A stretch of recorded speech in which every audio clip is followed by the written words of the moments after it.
Want to make your PowerPoint slides stand out with awesome 3D models and smooth animations?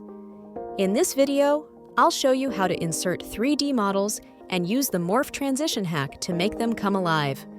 Let's get into it.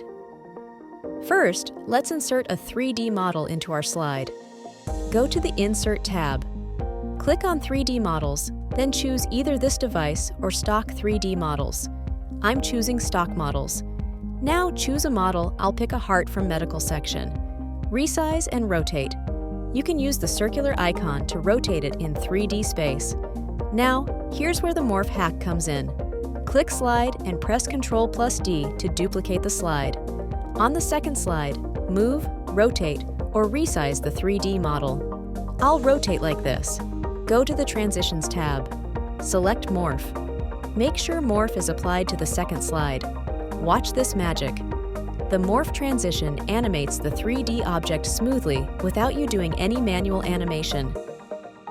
You can get super creative, zoom in, spin it, fly it across the screen. The key is, the object must exist in both slides. You can animate multiple 3D objects using this hack. Just duplicate the slide, move things around, and Morph handles the rest. It's perfect for educational content, storytelling, or anytime you want to wow your audience. If this tutorial helped you, don't forget to like, subscribe, and drop a comment if you want more PowerPoint hacks like this. Thanks for watching, and I'll see you in the next one.